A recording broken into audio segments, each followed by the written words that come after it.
The 2024 Summer Olympics are finally here from Paris, France. We'll give you a special preview coming up with our girl, Miss Christine the Queen Manika.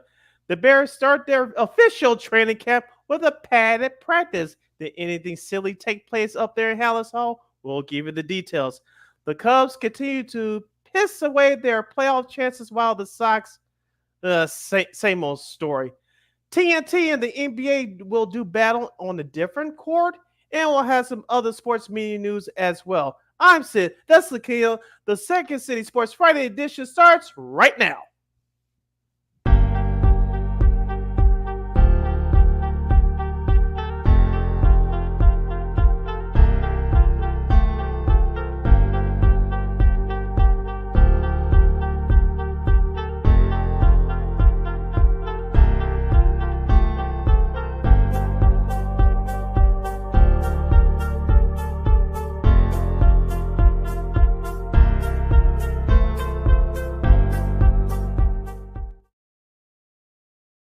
Welcome to another fun-filled hashtag Friday fun edition of Second City Sports. We're live in the living color right here on Sports Soul Chicago, along with Mr. Kenny McGee, which is she. I am Sidney Brown. Hey, that's me.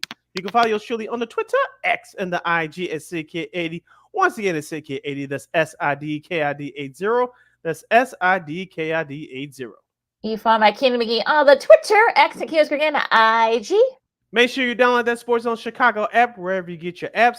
Please follow Sports Zone Chicago on all social media platforms on Facebook, Twitter, X, Instagram, and YouTube. Please subscribe to our podcast. We are located at War Media Podcast. That's WARR Media, PODCASTS. We are located on all podcast platforms, including the iHeartRadio app. And while you're at it, please give War Media a follow at WARR Media on all social media platforms like Facebook, Twitter, X, Instagram, and YouTube. And thank you very much in advance for your support. Like, share, subscribe, and tell your friends. We are unapologetically fun, and we have very definite opinions.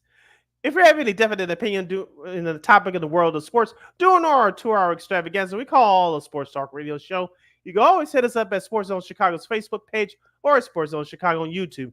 Type in those questions or comments in the comment section. Lakina will get them up on the screen for you. But if you decide to troll and or do something silly, dumb, or stupid, I give Lakina full powers to give you fools to Bill Beer boot. Toodles! But before we begin, we must remind you can catch Sports Zone Chicago live in the 11 color, and especially right now on Roku TV. That's right. So celebrate the squad and get with the program. Sports Zone Chicago is now available on Roku TV. If you already have a Roku television, just tap on the sports folder and download that Sports Zone Chicago app. If you don't have a Roku television, but you have some handheld devices laying around, iPhone, iPad, iTouch, your Chromebook, or your PC, or your Android, just head up to Google Play Store and download the Roku TV app and access Sports Zone Chicago through that avenue. So no more excuses. Celebrate the squad and get with the program. Sports Zone Chicago is now available on Roku TV. 24 hours a day, 7 days a week. 365 days a year, live and on demand. Anytime, anywhere. And you know we will provide. And we'll be providing you with some of the best here on Second City Sports in this last Friday of July. Boy, this year has gone by quick. Of course, we'll preview the Olympics with our girl Christine Manika from KXRB. Makes her return. And also other sports media news that sits in the teaser. Looks like Warner Bros. Discovery and the NBA are going to be facing off in a different court. We'll talk about that coming up. CBS announces their broadcast teams for the NFL, including one of our good buddies, friends of the show. To trade or not to trade, looks like Garrett Crochet's price tag might be a little bit too rich for some teams' blood. And of course, speaking of that, our buddy Herb Lawrence from CHGO White Sox. We'll talk White Sox and also too Illini football as the Big Ten Media Days wrapped up yesterday down there in Indy. But first did the Bears just completed their first padded practice today over at Hallis. Nothing real. I mean, there were a couple of skirmishes and such. I mean, there wasn't really nothing too earth-shattering that happened. Your typical camp, fodder and padded practices and all that stuff.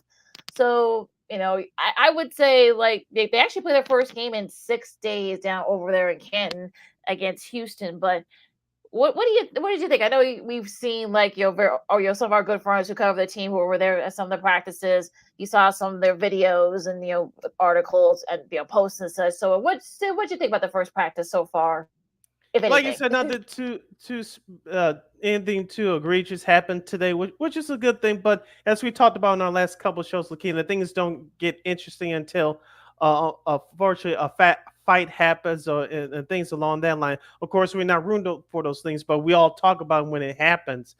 And so, guys are fighting for their jobs. Guys are fighting for starting positions. Guys are fighting for playing time. So football is a physical game, and things along that line unfortunately happen. You just hope that it doesn't get taken out of context. Fights or things along that line doesn't get taken out the ultimate goal, which is to win ball games and build team camaraderie. Now, what's been happening until before today's first pad at practice, what's been happening for we've been hearing and reading over the last 24, 48 hours, and this is something I want to bring up with you along with our listeners. The Bears on the 7-7 drills for the last couple Hmm. of days in practice, unpadded practice, the offense was actually doing pretty well, but until they got into the red zone drill, and Caleb Williams struggled. And as we told you guys, he's a rookie. Even though he's picking up a lot of things, he's got to learn how to get the play calls in, which has been another issue with this Bears franchise over the last, I said, 15 to 20 years.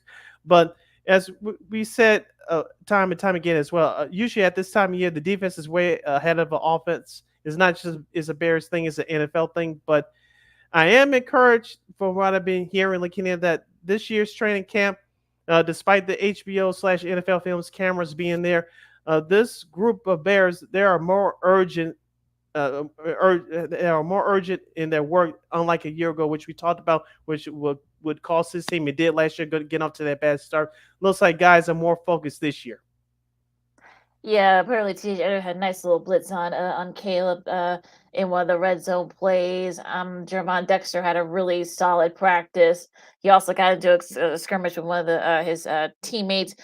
They say Torrey Taylor, of course, the punter from Iowa, had a punt inside the 10.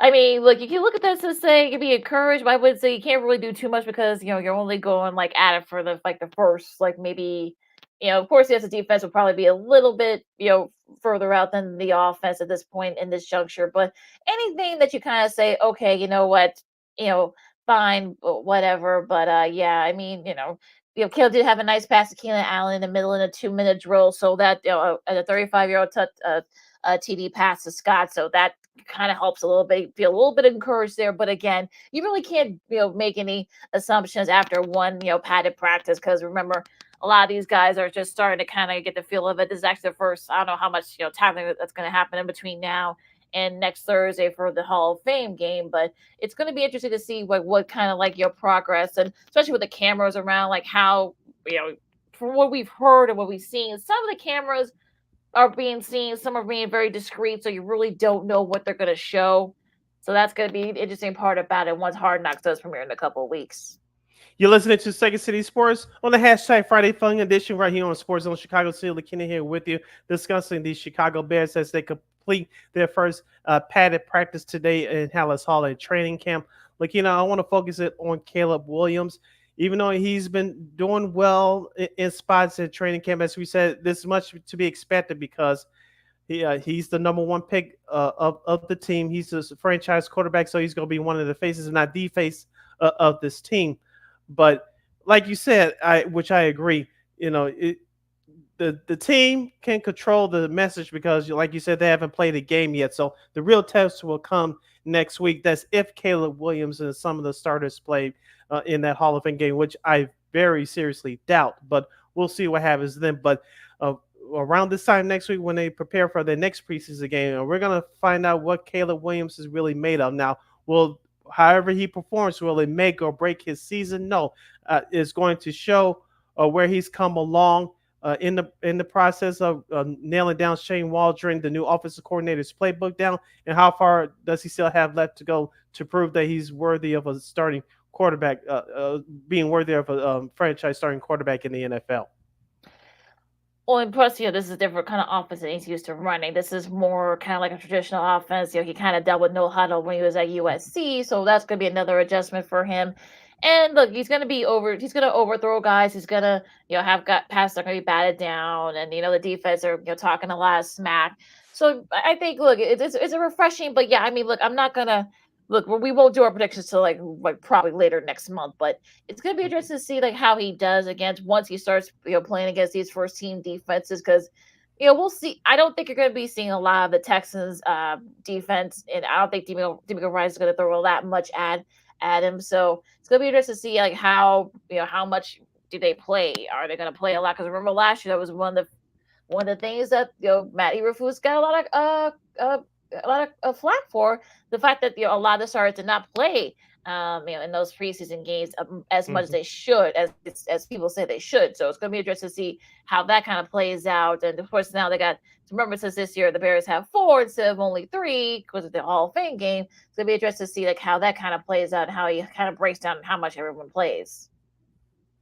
Ryan, down the home stretch of our Chicago Bears conversation, I want to get into a couple of guys, the defensive side of the ball, talked about in front of the media following yesterday's practice. Andre Billings, one of the defensive linemen, talked about the leadership of Caleb Williams, and many of the veterans are impressed by his maturity and his intelligence, his attentiveness to the game thus far.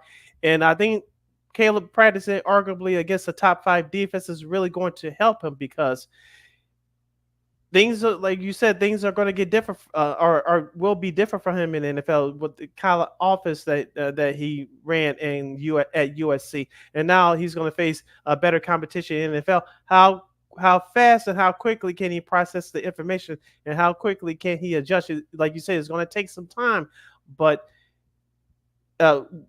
how much of a learning curve will he get between now at the start of the season? And Tyreek Stevenson, who I think is going to have a big year. He talked about how rookie wide receiver Roma Duze has really progressed at training camp as well.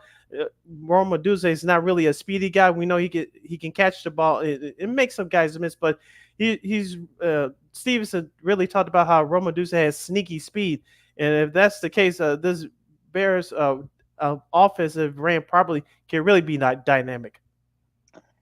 Going to be very interesting to see what happens. We'll preview a little bit of the of their first Hall of Fame game against the Texans coming up next Thursday on Monday show. So we'll have more NFL and Bears talk. We'll coming up off the field as we talk some sports media news with our girl Christine Mack from KXRB. So we go to Diamond next as the Cubs. I mean, I will say this. There is one expert that say that the Cubs should really still be buyers, even though it doesn't really look that way. And the Sox, well, it looks like Garrett Crochet could, still be with the Sox even after the trade deadline. All that is so much more. And a former Sox that does something that's been long overdue. Lakina McGee, Cindy Brown, Second City Sports. Sports in Chicago. We go to Diamond coming up right after this. This year, my mom got me the perfect bag for back to school.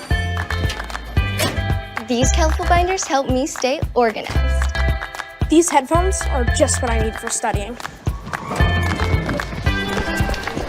These new sneakers are just what I need for the new year. This jacket is a real must-have. My parents got me the skateboard I wanted. It's pretty cool. These scissors really come in handy in art class. These colored pencils, too. These new socks? They can be a real lifesaver.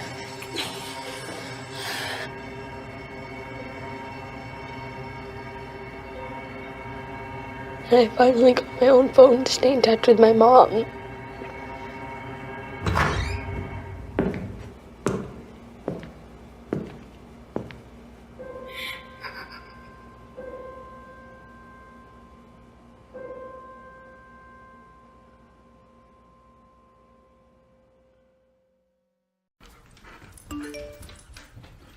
Trisha's having a sleepover tonight. Can I go?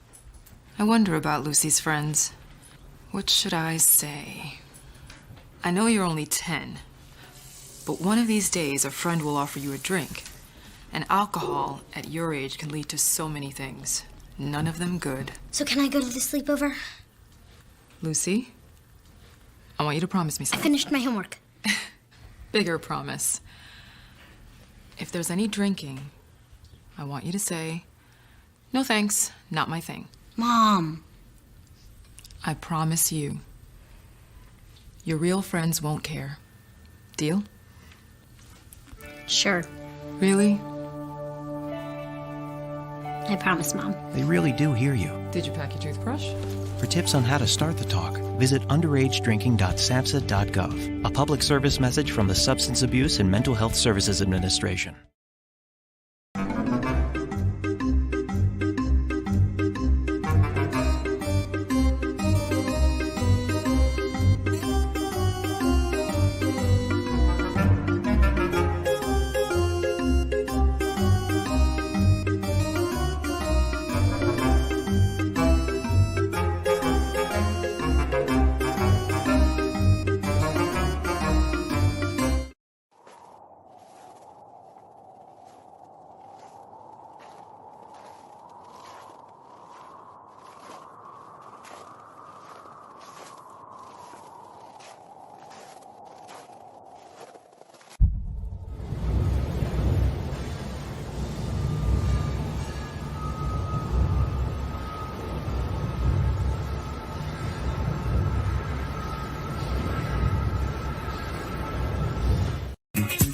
Hey, this is Dr. J, and I listen to Sean and Maya in the morning.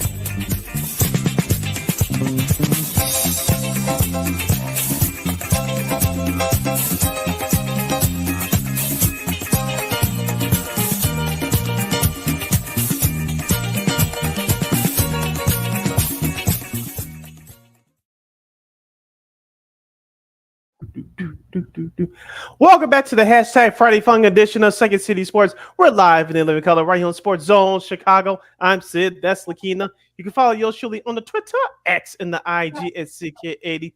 Once again, it's CK80. That's SIDKID80. That's SIDKID80. You can follow my Kenny McGee on the Twitter, X, and Kenny McGee on the IG. We have 85 minutes left of this extravaganza we call a sports talk radio show. If you have any questions or comments for us as we talk White Sox, Cubs, and the rest of MLB, you can hit us up at Sports Zone Chicago's Facebook page or at Sports Zone Chicago on YouTube. Type in those questions or comments in the comment section. Look in and we'll get them up on the screen for you. All right, so let's go to the diamond now as the Cubs and the White. Well, okay. All right, we'll start with the Cubs first. The Cubs lose 2 out of 3 to the Brewers. Even we were without Christian Yelich, we'll talk about that injury because he's good. That he's going to be he's done for the year. I mean, what more can you say? They only scored about four runs. No, I should say 5 runs in that 3-gamer. And it seems like the Brewers really do too much of anything. They were kind of like sleepwalking. So the Cubs had their chances to try to take this series, but they didn't. Now, Jim Bowden, which is interesting, what he said. Of course, he works for the Athletic. He was a former MLB exec and a former GM. He said that the Cubs should not be so hastily being, sellers per se, because they're only 5 back of the AL wild card. And he said that, I know Jed Hoyer said that he wants to be contending for starting next year and beyond. So what do you think? Whose side are you on when it comes to this? It's really tough. I know Jim Bowden has been there before. He's built contending teams throughout his GM career. But Lakina, I hate to say this, but it all depends on, like I said, like we said almost a month ago, the division is gone. They're not coming back. Milwaukee could just coast and finish, play 500 ball the rest of the way. The Cubs are not chasing it for the division. That's done. The wild card is starting to slowly slip away. And I hate to say this, I think I'm more on Jed's side. Jed Hoyer's side is trying to sell.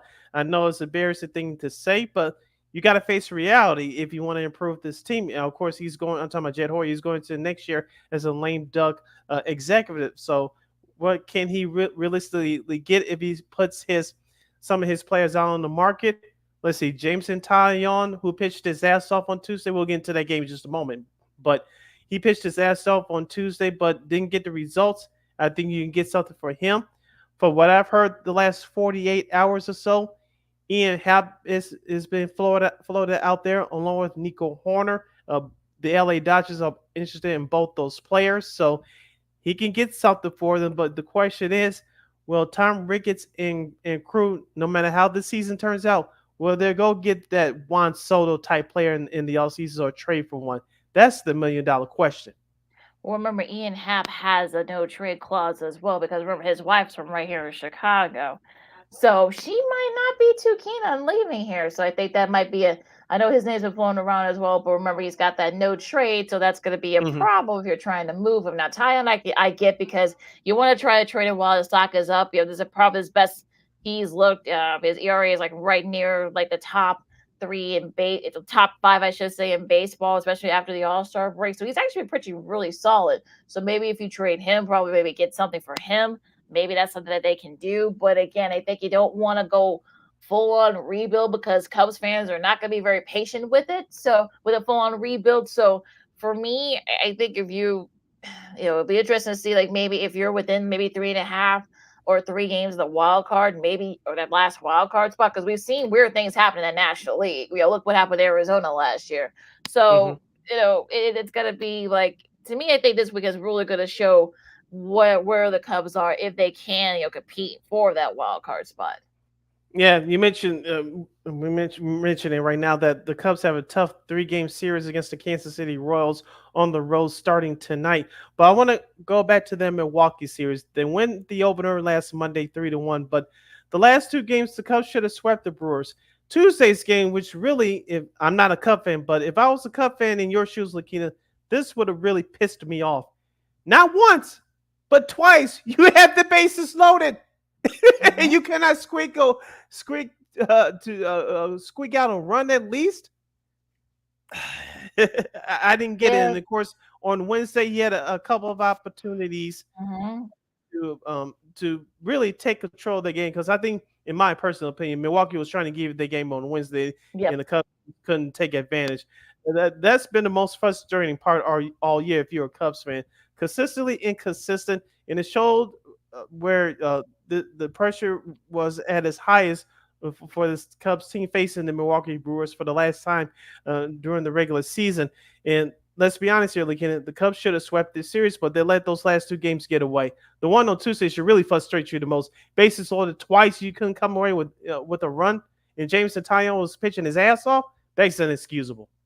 Yeah, it's unfortunately that's really kind of the microcosm of the Cubs season. That's been a problem. They've got like in the Bears season, I think they're like one of the top teams in the league when it comes to leaving runners in scoring position. So that's that there's really no excuse for that. So we'll see what happens in that series against the Royals. But that was the Cubs had a talk about missed opportunity to win that series and they just couldn't do it. So that was just awful. Now going to South Side, we'll get this out of the way in a second.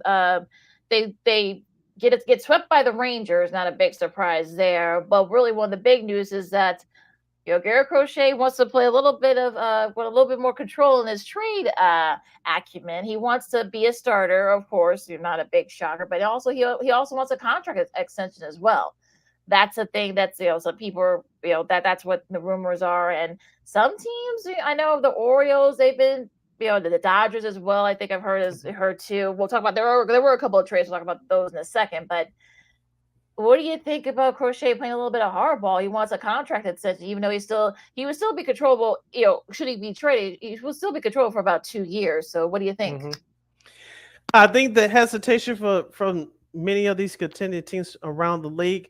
This is Garrett Crochet's first time becoming a full-time starter. Has he done a great job? Yes, despite the 6-7 record, but he's offered. A year and a half removed from Tommy John surgery. We don't know how long this is going to last, and heaven forbid that he hasn't suffered another arm injury again, and his career could be altered maybe forever. But we don't wish that upon Crochet. But Crochet, as we know that he's improved on using the command of his fastball, his location with his fastball. He's very doable, and he can pitch about 5 to 7 innings a game, and for what he's been doing this year is remarkable. But I think the contended teams are looking at it like, can we really put him as your second starter in a playoff game? He hasn't have enough work on his resume to prove that he can do that for long periods of time. You just have this season to base it upon.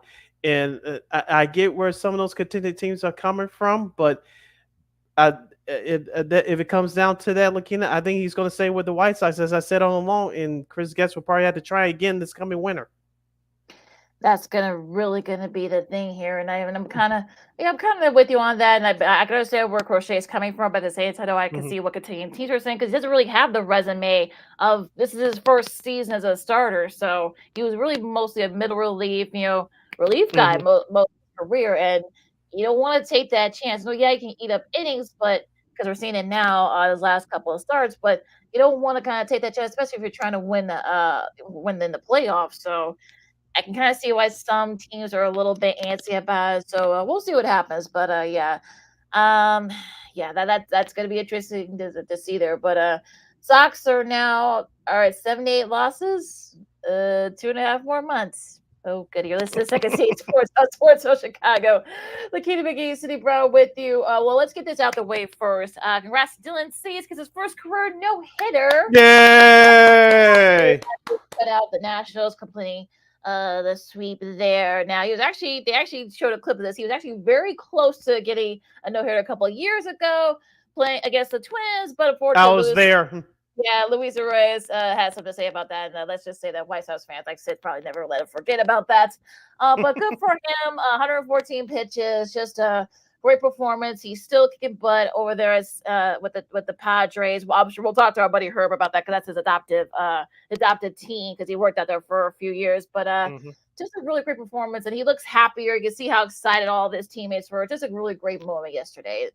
Yeah, he doesn't have to deal with all the foolishness. Unfortunately, he had to go through in Chicago for the after winning the division 3 years ago. But yeah, Dylan Cease still has his command. His placement with his breaking ball and his fastball were excellent yesterday. And the defense for the Padres actually played well. So all those things came together and have Dylan Cease's first career no-hitter. It was only a matter of time before he got a no-hitter. Too bad it wasn't in a White Sox uniform, but so be it. It happened for him yesterday, and I'm proud of him. I don't know if he called the interview yesterday with the Padres broadcast team, but he talked about he sensed something around the sixth inning that it was very possible. With the language and the culture of baseball, you don't mention a no-hitter to a starting pitcher. You leave him alone, and you don't want to do anything to jinx it. So, but Dylan Cease was very focused yesterday. The defense for the Padres were very good. Even though Cease did walk a couple people, he was still focused and got the next guys out, and it couldn't happen to a better person yesterday. So I'm happy. Good guy. Yeah, good guy for Dylan Cease is. And incidentally, though, in their 52-year history in existence, the Padres did not have a no-hitter since 2021. Of course, Joe Musgrove did it back in 21. They've had two since 2021. So go figure with that one. So congrats to Mr. Cease, and it looks like the Padres are making a little bit of inroads in the NL wild cards. As a Second Seed Sports at Sports Chicago, Lakina McGee, Cindy Brown with you.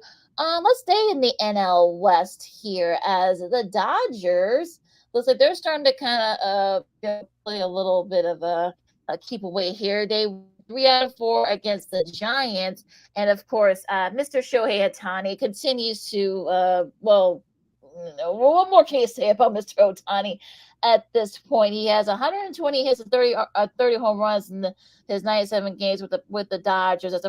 He's the first left-handed hitter to reach such milestones for a team. Says he got to go all the way back to Babe Ruth when he did it back in 1920. And the Dodgers looks like I'm sure they're going to be they may be vying for Garrett Crochet services or maybe other pitching services, maybe James and Tyon. So looks like they're starting to get it going. The Dodgers are. Yeah, looks like the offense is starting to pick up. Looks like they're starting to get healthy in the starting pitching department as well. I know Tyler Glasnow pitched on Wednesday. My guy Clayton Kershaw pitched yesterday. 4 innings, 6 hits with 6 strikeouts, I believe 2 walks. So he did very well in his 2024 debut. And the Dodgers, as you mentioned, Shohei Ohtani is your hands down NL MVP with his 31st home run yesterday. You got Teoscar Hernandez, who's having a tremendous year. So Mookie Betts is not even back yet. So when he comes back, I think the Dodgers will really take off. But the Giants, again, they'll probably be sellers. So Who can they give for some of their veterans in return? We don't know. But the Dodgers, they only lost one game since the All-Star break. So it looks like things are starting to come together for them. Let's see what GM Andrew Freeman does between now and next Wednesday, because I think starting pitching is the number one priority for the men in blue right now. Yeah, that might be him calling right now. You're the wrong number, Mr. But we'll see what happens there. Now the Diamondbacks, they win 2 out of 3, I should say, against the Royals. So you got the Royals probably going to be a good move as they face the Cubs. And they did pull off a trade here. They get left-handed reliever AJ Puck, from the Marlins, Davison de los Santos, and Andrew Pintar are that's who the D-backs got gave to the Marlins. So that shows up that pitching, and that's really been the problem for them this season. So hopefully the Diamondbacks can kind of get it going and try to get one of those NL wildcard spots. Yeah, like you said, Puck was struggling with the Marlins, and the Marlins are seeking for fire sale with some of their veterans again. We'll see who else will lead that club between now and next Wednesday. But you mentioned with Arizona, they've been having problems with their bullpen all year long, especially in the middle relief. I think this is going to help them right there, but it's still going to be a tough task because it's going to be a logjam in the National League for that wild card. You have not only Arizona, but Chicago, if you still want to count them in. You have San Diego, you have Atlanta, you have the New York Mets, and we'll tell you what they did in just a moment. So I named you about 5-6 teams there for that log, James. So you really got to shore up your knees, because it's really going to be a fight to the finish. Absolutely. Going to the Central as the Brewers. Of course, we saw what they did against the Cubs. Now the Cardinals are going to be an interesting team to follow. They're 6 back. And I'm wondering, could they be perhaps maybe buyers or sellers in the trade deadline? We'll see.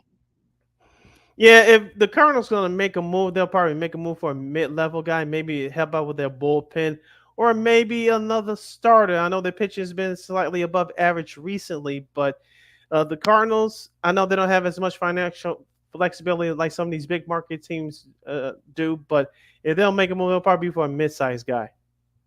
Yeah, that might be the thing there. Maybe, hopefully, maybe are hoping for maybe the Brewers to kind of collapse. So we'll see what happens there. Now going to the end. The Pirates. the Paul Skeens had another great start, but I don't really see the Pirates really doing anything because they're not really going to spend. So, and Reds, same thing. It is what it is with those two teams. We know what the Cubs are going to be right now. Now going to the East, the Phillies, they lose a tough series. They lose 2 out of 3 in Minnesota, but the good news for them is that everyone else in that division, we'll talk about the Mets in a second, but yeah, the Braves, they've lost 5 in a row, including getting, they lost the first game of that Mets series, and they get swept by the Reds in their 2-gamers. So the Braves, it looks like the injuries, could they be on the verge of collapse here in that wild card? It could, because you mentioned with all the injuries they're been suffering throughout the season, their offense has been hit and miss, and so you will think they'll be looking for another bat and perhaps another starting pitcher. We'll see what happens between now and next Wednesday for Atlanta. But I want to talk about the Mets looking at winners. I believe their last 3 in a row. You mentioned they won an extra innings last night against Atlanta, and they swept the New York Yankees for the first time, I think, ever since Interleague play started in 1997. They swept all 4 games this year, and their offense came to play in that second game. And Pete Alonso, Francisco Lindor, and crew, Jeff McNeil, who should have been a White Sox player a couple of years ago, but I digress. But their bats have really picked up, and the Mets, we talked about their bullpen is still hit and miss, but it really came to play in those 2 games against the Yankees down there in the Bronx.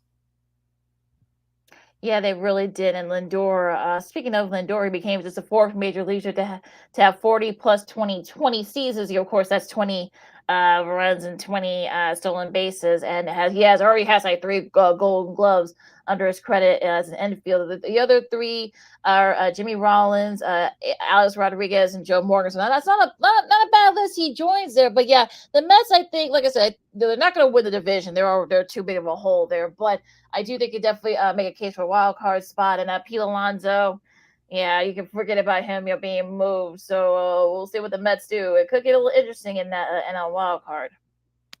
Going to the AL East, Lakina, Baltimore. They won their series against the Miami Marlins. We mentioned the Mets sweeping the Yankees away. The Yankees have all sorts of problems right now. We'll see what kind of moves they'll make before next Wednesday's trade deadline. They desperately need starting pitch. And I'm talking about the Yankees. Of course, Toronto. They're for fires. They're for sale signs out in front of this formerly known as Sky Dome right now. But the Red Sox, they take care of business against the Colorado Rockies, despite the verbal fisticuffs. We won't get into that. But the Red Sox are looks like they're starting to finally take off a little bit. Can we start to take them seriously now to get one of those 3 wild card spots in the AL? Remember, they lost 2 out of 3 in Colorado, and one of those games was the Rubber Mets on Wednesday. They lost 20-7. No, folks, this was not the Broncos beating the Patriots. That wasn't that was not it. But yeah, I mean, ready to come back. Well, look, I think that the Coors filler, I guess. I mean, just when you thought that maybe the Red Sox have figured things out, but they have that bad start there. So we'll see what happens with the Red Sox. Everyone was very quiet with the Red Sox coming up. Now the Rays, like they're kind of in a fire sale too. They made a trade late last night, and not a big surprise here. They send one of their veteran righties, Randy Alazarena. He heads to Seattle, which we'll get to Seattle in a second. She's for Brady Hopkins, Ian Smith, and a player to be named later. So yeah, they desperately need pitch. I'm talking about the Mariners. We'll get to them in a second. But yeah, listen, they're starting to have a little bit of fire show down there in Tampa. Yeah, Tampa, they're been struggling all year, floating around 500. I know they have a couple of players, their key players that are still under team control for next year. But they're in a division with Baltimore and the Yankees, and of course the Red Sox are the wild cards here. They've been really playing well. So Tampa-based management, well, we don't have really a good chance to compete this year. So let's kind of retool on the fly and take a step at it again next year. Well, I guess that's what their mindset is. So we'll see what happens. Now going to the Central, the Guardians look like they're starting to get back on track a little bit. They went 2 out of 3 against Detroit. They got shot in the rubber match yesterday, but still look like they're starting to get back on track. Now the Twins, we talked about the Twins already. They're only 4.5 back, with Cleveland. So things get a little bit interesting in the AL Central. Yeah, the key here is you mentioned earlier the Kansas City Royals taking 2 out of 3 at home to the from the Arizona Diamondbacks, I should say. Bobby Witt Jr. is still on fire. Salvador Perez, of course, Brady Singer, one of the young pitchers, still having a good year. Don't forget about Michael Wacha as well, the veteran pitcher formerly of St. Louis, keeping that starting staff together. I've been up and down with this Royals team. Are they for real? I think they are. I'm not saying they're going to the playoffs as of right now. I'm not putting them on the table, but I think they're going to be in a little bit longer than what people expect. We'll see. They're going to make things interesting, though. In that Central, because that Central, we'll see. I mean, it's going to get a little bit tight there. Now going into the AL West. Now Houston, we're already branding that. I know. They did lose 2 out of 3 to the A's, but I do want to give a shout out. Well, no, but so I want to give a shout out to Lawrence Butler, one of their rising stars on the A's squad. Over his last 11 games, listen to this: he has 20 hits, 20 RBIs, 4 doubles, 2 triples, and 6 home runs. Since RBI became set in 1920, only 5 other players have reached all those milestones over an 11-game span. We got Garrett, Klein, Greenberg, DiMaggio, and May. So not a bad list he joins there, but. Houston, we'll see where Houston is. I mean, that's a tough series to lose, so we'll see what happens there with Houston. Now, Seattle, of course, we talked about that. They've got they beef up that starting pitching, so they desperately need their game back now. It looks like they're starting to kind of, figuring out like, oh, wait a minute, we better get it going here, because they did lose to the A's, and that's not a good last. The Angels, Angels swept them. Angels, So that's not a that was just and they actually gave him a standing ovation. So that was just a brutal series at Mariners in the Angel series. And of course, Texas are gaining control of the AOS. At least they're trying to, as Houston and Seattle mentioned, struggling. Texas takes care of business, sweeping away the Chicago White Sox. I want to ask you, Lakina, about Randy Arozarena. He's a former leadoff hitter. He was stuck in the middle of the lineup in Tampa Bay for the last couple of years. He's a very good hitter, very good player. But do you think that's enough for Seattle, or do you think that they have another move left up their sleeve? I think If that's enough, my gut's telling me I think Seattle think that this is enough. If they think this is enough, they're sadly mistaken. I've been saying for the longest they need pitching. That's really been the problem for them. I mean, they got Arozarena, who's one of a great veteran hitter, but they need pitching. So that's going to be the thing here. Do they get a minute, maybe not a starter, but maybe get a middle reliever or something like that, because that's what they need, especially if you want to get right there, hang on there in there with Houston, because that's not going to be enough. Yeah, we'll see what happens with Seattle. Will they make more moves between now and next Wednesday? Of course, another trade to report quickly. Austin Hayes, the outfielder for the Baltimore Orioles. Now he's the new member of the Philadelphia Phillies. The Phillies are beefing up their bats coming off the bench. Definitely. So should be interesting to see. But yeah, that's more depth than anything, I feel like. So I'm good with that. So yeah, a nice trade, for a veteran. For the Orioles there. Phillies, I should say, of course, he coming from the Orioles, but yeah, they're guys, they're pretty stacked. So unfortunately he had to be kind of like the odd guy, yeah. But the Phillies beef up their hitting, so you can never have too many of those. Now going to this weekend series. Speaking of the Phillies, they host the Guardians, which should be a interesting matchup there. A World Series preview, perhaps. We'll find. They were a long way away from that, but Minnesota, Detroit, that should be interesting. In the AL Central, Cincinnati and Tampa Bay. San Diego against Baltimore. That should be a fun one. What's up, Herb? We already got our buddy Herb Lawrence on deck here. Apple TV Plus game, folks. Texas and Toronto. The Mets and the Braves in that division. And, of course, you got Yankees and the Red Sox. Whee! And the rest of your weekend series menu looks like this. The Cubs will take on Kansas City, the Royals in Kansas City. The Dodgers and the Astros, the rematch of the 2017 World Series will take place down there in Texas. Washington at St. Louis. Oakland at Los Angeles to take on the Anaheim Angels. Pittsburgh visits Arizona.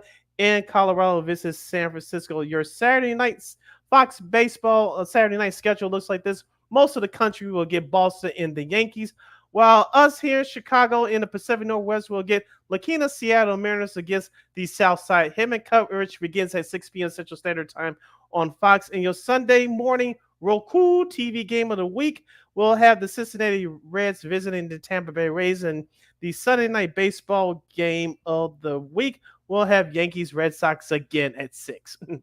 And of course, the Dodgers Astros series tonight will be on Apple TV Plus second game, the Apple TV Plus Friday.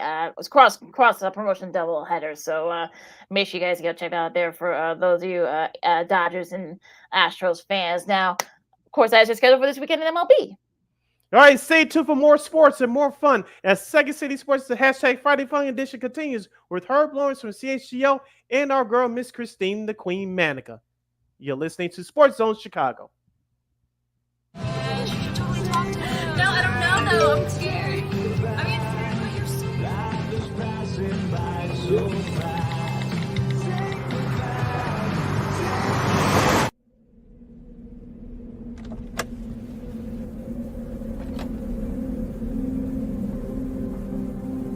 Do you know that you're in my lane?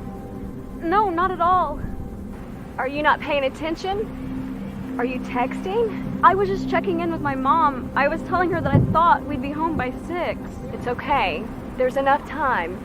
Just pay attention. I'm not even halfway through my text. There's no way. I'm not even going to look up. My babies are in the car. You have to pay attention. It's just supposed to be a quick text. I'm so sorry.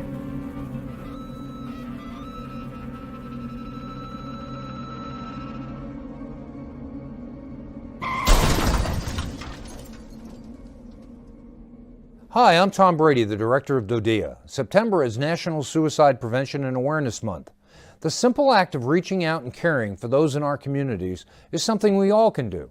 Just being there for someone you care about can be a tremendous first step in getting them access to confidential resources and support that they need. It only takes one person and one small act and 1 minute to make a difference. Let's make a difference.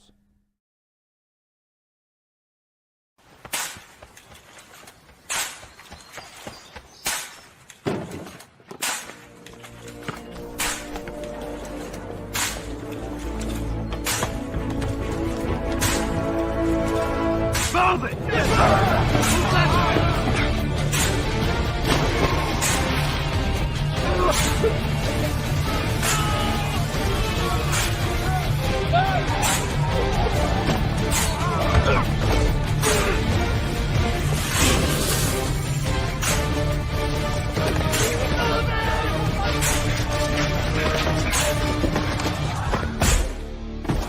Many will hear the calling. Few will earn the title. United States Marine. The few, the proud, the Marines.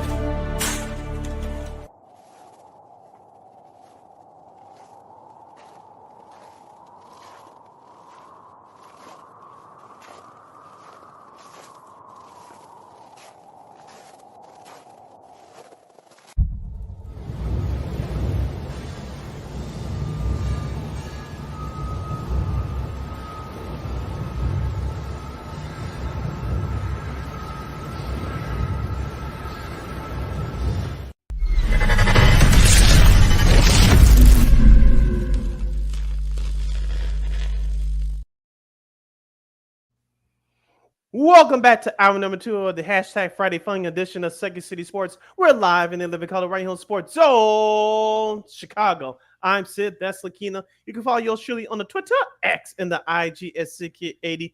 Once again, it's SidKid80. That's SIDKID80. That's SIDKID80. You can follow my Kingdom again on the Twitter, X, and Q's going on the IG.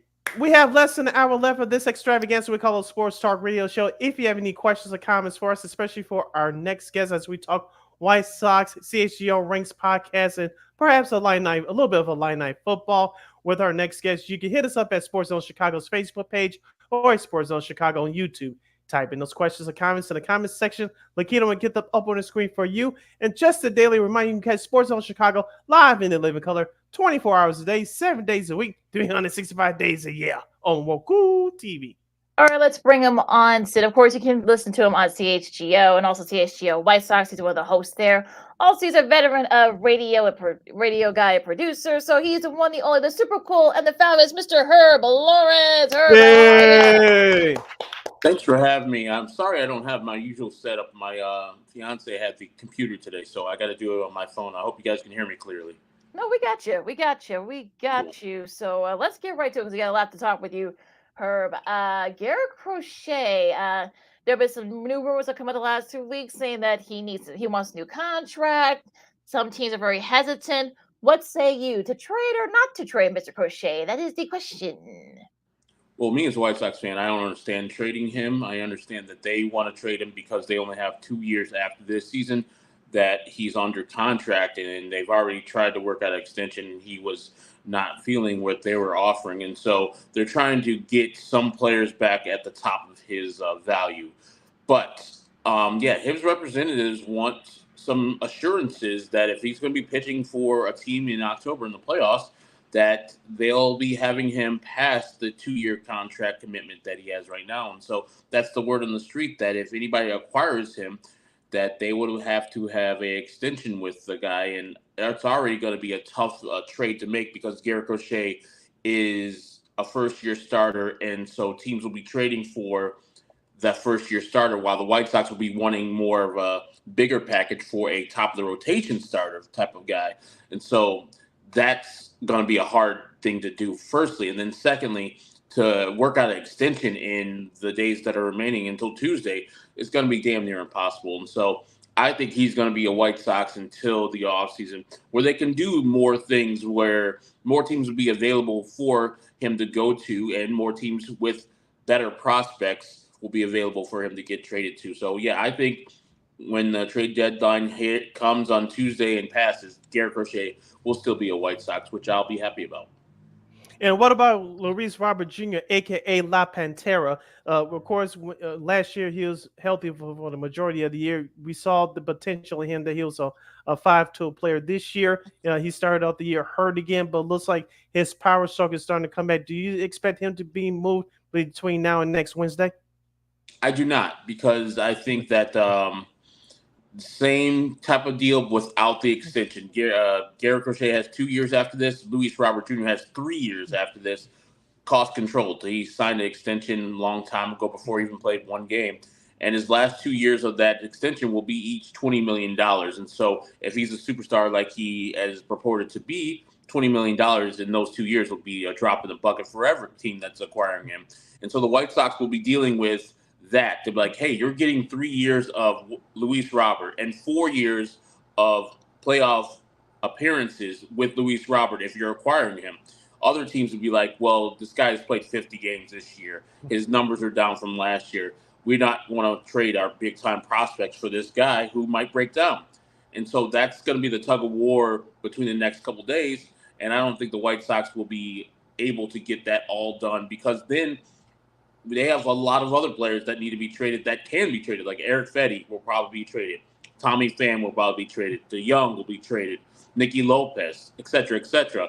And so they don't need to be wasting time on Garrett Crochet and Luis Robert Jr. deals because they're so hard and taking up majority of their time, while they have these other deals that they can be done and then relatively easy in short amount of time. Well, you just answered my next question for you, Herb, about who you think is going to get traded for the White Sox. Now, they already have 78 losses. They're already breaking records all over the place. Are you one of those fans? I already said this a couple weeks ago, but are you one of those White Sox fans that want to say, hey, you know what? If you're going to suck it, let's go hard. Go for all the records. What do you think? Yes, I want them to be the worst team in baseball history. Most losses in baseball history. Current modern day record is the 1962 Mets with 120 losses. The White Sox are right there. They have about the same record as the Mets had at this time. The Mets played 2 fewer games that year, so if the White Sox want to get it done, they have to get to going and start losing some more. They've lost 11 in a row right now, so it's not out of the realm of possibility. They're playing the Seattle Mariners, who just acquired Randy Arozarena from the Tampa Bay Rays. They're going to be very hyped up getting his new player. I think they're a game out of first place right now. I can see the White Sox losing a 3-game set at home versus Seattle Mariners. And then they got to play the Kansas City Royals, who they've beaten 1 time out of 11 times. So, yeah, they can lose these next 3 and then lose subsequently the 3 after that and have their record for most losses in consecutive, which they set this year at 14. They would have 17 at that time. And then they'll be on their way to the worst record in baseball history, which is going to be great. As I tell people all the time, if I have kids and I have grandkids, I want to be telling them, hey, back in 2024, I covered the worst team in baseball history. No one wants to hear, hey, Grandpa, you covered the 17th worst team in baseball. Who cares? No one cares about that. The worst. If you're going to be bad, be the best at being bad. Just 3 years ago, we were on the top of the world, and I know the anniversary is coming up in a couple of weeks with the Field of Dreams game. We'll mention that later, and then how the ship has fallen very fast in the crash lane is really crazy. We're hanging out with our guy Herb Lawrence from CHGO White Sox right here on Second City Sports on Sports Zone Chicago. Celia McKinnon here with you. Herb, let's try to predict the future as we all try to do in this business. Sometimes we get it right, sometimes we get it wrong, but I think it's safe to say that Pedro Grifol will get his pink slip and link card. Shout out to our good friend, the late great Lamont Scott, for that. I know there's been rumors that Shoemaker, the current manager of the Miami Marlins, is being looked at. Terry Francona's name has been brought up over the last couple of weeks. What type of manager would be best suited for this White Sox team, assuming that they're staying on this plan of contending in the next 2 or 3 years? A manager that knows how to teach. I mean, Terry Francona would be the perfect manager for any team, but I don't know if he has the patience to do what is necessary for the White Sox to get back, because he's used to winning. I mean, all his years in Boston and all his years in Cleveland, those teams are maybe not the greatest of talent in Cleveland, but those teams were talented, and he got them to the playoffs more often than not. And so I think that he would be a great manager if the White Sox somehow got a chance to manage him or grab him, because I heard he is itching to get back into the game. And the Reinsdorf thing, where he already knows the guy. He's already been hired by the Reinsdorfs back in his days as a Birmingham Barons manager, where he was coaching and managing Michael Jordan. So the familiarity's there, the track record's there. I would love for him to go. Skip Schumacher, lesser. He is the reigning manager of the year in the National League, and he did a great job last year for the Marlins, and I applaud him. But I don't want somebody else's leftovers. I want a manager that's here and is here to stay and wants to build this team. Like, you know who would actually be perfect would be Ricky Renteria, but, they've burned that bridge by firing him to hire Tony La Russa. So somebody like a Ricky Renteria, old sage vet that doesn't mind getting into players' asses when they don't do the right things, and also teaching and learning the game of baseball through this manager. So if they bring in Terry Francona, that would be the perfect manager, but I don't know if his health can withstand bad White Sox baseball, because it ages everybody like a president.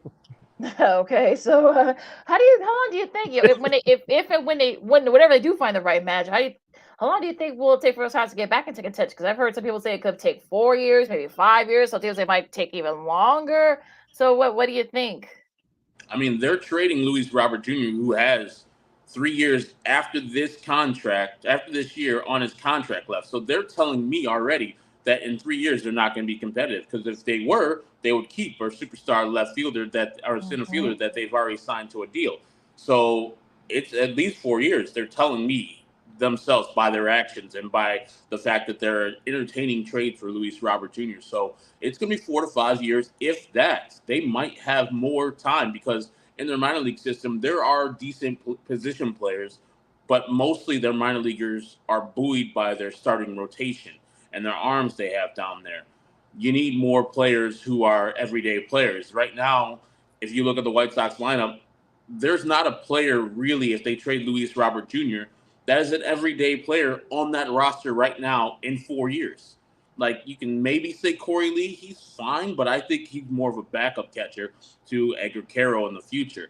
And everybody else around there will be gone or out of the league. Like, Andrew Vaughn is not good this year. Nicky Lopez is going to be gone. DeJong is gone. Third base, Moncada's gone after this year. In left field, I hope Andrew Benintendi's gone. And then in right field, you got Tommy Pham. He'll be gone. So there's nobody that's going to be on this current team that will be in the team that the White Sox see as contending. So they have a lot of work to do. And through these trades, I think they're going to be trying to rebuild the position players so they can get to the actual contending a little quicker. But if they're not going to be trading Garrett Crochet or Luis Robert Jr., their return was going to be very minimal, except for Eric Fetty, who should fetch them a good pretty penny, because he is still a top of the league pitcher right now without a top of the league pitcher price. You brought up one of the players I was going to ask you about next in Andrew Vaughn, and I'll bring up Michael Kopech. How realistically are one or both those players gone by next Wednesday? I think Michael Kopech, very good chances for him to go, because while he is erratic and he's Jekyll and Hyde as far as his pitching performances, people see that talent and they're going to want that talent. And it won't cost that much for somebody to acquire Michael Kopech in this trade deadline. And as far as Andrew Vaughn, he's a non-power hitting, short, non-athletic first baseman. I don't think a lot of people will be going after him. If the White Sox trade him, they'll be trading him at one of the lowest points in his career. They'll be trading him for pennies on the dollar. So it's more in their best interest to keep him and hope that year 5, which is next year, will be better than year 4, because he did have a good June, but his July is turning back to the type of player that he was in April and May. And so I don't think that the White Sox would trade him right now for pennies on the dollar and then watch him in year 5 and 6 go to some other team and become the Andrew Vaughn that they assumed he would be, kind of like Ronaldo Lopez is now a top-notch ace out there in Atlanta. And White Sox never saw that, because mostly they, messed his career up by switching him back into the bullpen. And now the Atlanta Braves he's a starter. He's a sub-2 starter in the league. So, yeah, I can see that happening with Michael Kopech, and I can see that happening with Andrew Vaughn. But the Andrew Vaughn thing, they'll be trading him at a low point. and I wouldn't want to do that. Let's talk about some of the players that they got for. We'll talk about Dylan Cease a second after what happened yesterday. Now, one of the players that the Sox got back, Drew Thorpe. It looks like so far so good for him. He's had a pretty solid ERA. He, it's really been the lack of run support in his last start, last couple of starts. So, do you think he'd be a good, building place for the White Sox? Oh yeah, Drew Thorpe is a middle rotation arm that it can pitch. Like the fact that he knows that his stuff is not superior, his changeup is. It's a major league pitch. It's an 80 grade out of a 2080 grade scale. And so he has that one superior pitch, but he knows how to locate all the rest of his pitches. In his last 5 starts, he's gone 6 innings, given up less than 3 runs, less than 3 hits. He's been on it. He's a real major league pitcher. Now, Jonathan Cannon, the other young starter on the rotation right now, has some growing pains to do. Like yesterday, he wasn't actually that bad. I think he gave up 2 runs versus the Texas Rangers, the reigning champions.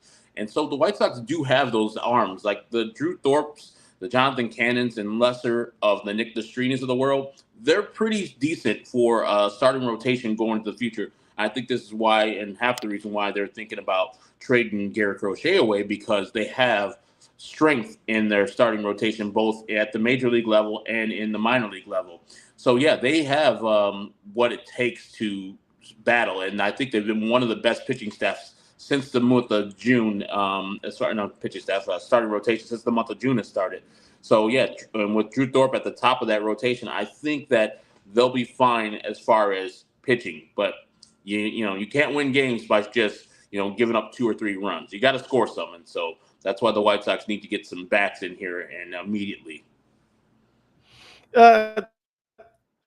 Here's the thing, Herb. With the potential moves that the White Sox could make between now and next Wednesday after the dust has settled, do you think it's a great idea for the White Sox to bring out their top prospects? I'm talking about Noah Schultz and or Costa Montgomery, knowing that Pedro Grifol is going to get the boot at the end of the year. Me personally, I don't think it's a great idea. Yes, those 2 potential prospects will get some experience heading into 2025. What say you about? Will it be a good idea to bring those 2 guys up on August 1st? If I'm Chris Getz and I know I'm going to fire Pedro Grifol at the end of the year, I don't know why I'm waiting. Firstly, there's no time like the present to make the right call. And so I would say if those players show you that they're ready to play, yeah, bring them up, no matter who the manager is, and allow them to go for the 2 months of baseball and see how they fare.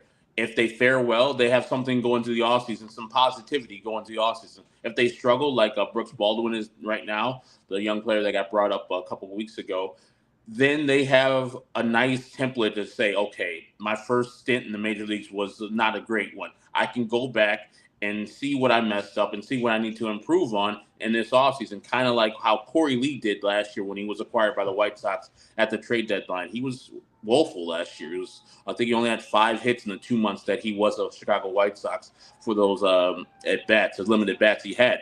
Then he came back this year, and while the average is not there, if anybody's watched White Sox baseball has seen that Corey Lee is a solid player. Sorry about the ambulance in the background. Sees that he's a solid player and ultimately a backup catcher, where we didn't think that he was anything after last year. So it's a good thing for the White Sox to get their young players up here, to get the cup of coffee from Major League Baseball, and then go into the offseason and work on the things they need to work on, or you just sharpen up the skills that they've already improved on or they have as a strength in this offseason. So, yeah, I think it'll be a benefit for either player. If they tell you that they're ready for the major leagues, bring them up to the major leagues. Let's talk about your other favorite team, that is the Padres. It looks like they're probably not gonna win the NL West. Of course, it's the Dodgers division, but they kind of been up and down. But it looks like they've been playing very well. They did sweep the Nationals, so that should help a lot. Delici's guy's first career no hitter, should have been his second, but that's a whole But we already talked about that. So, what do you think of the Padres' chances? Do you think what kind of moves they can make? I mean, they have one of the most aggressive general managers in the game in AJ Preller. He's going to leave no stone unturned. If he has a chance to get a player that they covet, just like they went and got Dylan Cease before the season started, he'll go and get him. And the thing is about the Padres, they're winning these games right now without arguably their 2 best pitchers in Joe Musgrove who threw the first no-hitter in Padres history, and Yu Darvish, who are both on the IL right now. And so they're doing this with the rotation not 100% set. And, of course, one of their best players, Fernando Tatis Jr., is still rehabbing. And so I think that they have nothing but blue skies ahead of them. They're finally getting healthy. Eventually they'll get Tatis back. They just got Xander Bogaerts back after the All-Star break. I think, and then Manny Machado is still kind of ailing from his offseason surgery and not hitting like the Manny Machado usually does. So I think the more we go into the season, you'll see the more regular Manny Machado. I think the Padres are in a perfect spot. I think they're the third wild card in the National League as we currently speak, but we know that's jumbled up as far as there's like teams that are like in 7th place and they're like only 3.5 games behind the Padres right now. So yeah, they are going to get some reinforcements, and if AJ Preller sees a spot where they need to get better and need to improve, they have the prospects to send out, and they have the AJ Preller to not be a punk, and he always gets his man no matter what. Got Juan Soto a couple years ago. Got Manny Machado when he signed a couple years ago. Traded for Fernando Tatis, even though he wasn't the Fernando Tatis guy that he is now. So I think they'll get the job done no matter what. And we saw last year, Texas Rangers were a wild card team. Arizona Diamondbacks were a wild card team. They both went to the World Series. Just get in, and that's all that matters. We're halfway home with our guy, Herb Lawrence from CHGO White Sox. He's hanging out here with us right here on Second City Sports or on Sports Zone Chicago City. Lakina here, chilling with you. Herb, let's turn to college football for just a moment. The Big Ten Media Day for the week was held in Indianapolis. Of course, the Big Ten has expanded with 4 new teams, all coming from the West Coast. We'll ask about your Fighting Illini first. 2 years ago, there was a surprise of college football. Playing in the Big Ten title game, going to a bowl game last year. They were at 5-5. They lost their last 2 games to finish at 5-7. What do you expect out of Brett Bielema's crew this year? I expect a better year, even though this 4-team expansion is going to make the Illini not as good or not even have a chance to be in the Big Ten championship as much as they did last year, where they had the path to do it because of the East-West situation they had. All they had to do was win a couple games out, and they would have been in the championship game and into a bowl game. Now that these extra 4 teams in, there's no longer no East and West division, so it's going to be much harder for the Illini to be at the top of the Big Ten standings. They have a veteran quarterback, Luke Altmaier, coming back after last year. He got hurt at the end of the year. And a veteran veteran receivers, where they did lose Casey Washington. They lose Isaiah Williams. But they got one of the best receivers in the game, and Pat Bryant still coming back for the Illini, and I think he's going to have a show-out year. And so maybe not 7, 8 wins, just 6-6. I think that's all Illini fans want, a bowl game every year, like a guaranteed bowl game every year, kind of like Iowa. Like Iowa wins 8 games a year, and then sometimes they'll win 11 and go up to the Big Ten championships and lose to Ohio State or Michigan. That's what I want Illinois to be. Just every year a solid 6, 7, 8 win team, and then every once in a while win 11 games and be at the top of the heap in the Big Ten, and then get destroyed by the actual good teams in the Big Ten, and then go back to being an 8, 7 win team. That's not a lot to ask. I mean, to not go to the bowl game last year was the most disappointing thing, especially after going to the bowl game. I don't think the Illini in a long time haven't had 2 seasons in a row where they're like, okay, we're cooking with gas, and they haven't had momentum going for them for a couple years. That's what they need to do under this Brett Bielema regime. And they could get it too. I mean, they do get Kansas a second game of a home and home there. They get Nebraska. We'll see how they look. Michigan as well. Again, we'll see how they look with a lot of their guys gone. Oregon, the new one of the new teams we talked about. That's a loss. Yeah, probably. Probably so. Michigan State, they can't be any worse than they were last year. Minnesota, Rutgers, Northwest. So I could probably see about 7 wins here for Illinois. And look, they may win a game or 2 more. So usually that's what happens with the Illini, especially within the last 15, 20 years. Now going Shannon Jr., of course, looked really good with Minnesota during their summer league games. So what kind of chance do you think could be a really solid presence in the NBA for the T-Wolves? I mean, that was a great pick. I think of course I'm biased. He's one of the best offensive and defensive players in the game. Like, he gets after on offense, shooting from both three, drives to the bucket with the left hand, and then he's a 3-and-D guy. Like, he can lock you down as a defender. And for that Minnesota Timberwolves team, he won't be asked to do a lot of things initially because they already have Anthony Edwards, they already have Gobert, and they already have Cat. And so they're already set as far as superstars. He just has to come in and be a complimentary piece like McDaniels and all the rest of the players out there in Minnesota. I think that team is ready to fly to have him. And then the young player, I think, is Rob Dillingham, I think, from Kentucky. I don't know. I think they got him. They're going to have a nice, young, athletic, fun team that everybody's going to be enjoying to watch. I can't wait to see them because I'm not necessarily a Bulls fan. I go with my fandom by, Illini guys, and Io is on the Bulls, so I do kind of like them and watch them, but I don't really care about the results of the game. I'll be watching some Minnesota Timberwolves games and with some interest in it because of Terrence Shannon and how exciting that team was. That team went to the Western Conference Finals last year, and I think the sky's the limit for them even this year. All right, we heading down the home stretch with our guy Herb Lawrence from CHGO White Sox. He's hanging out here with us on Second City Sports on Sports Zone Chicago. Sid Lakina here with you now.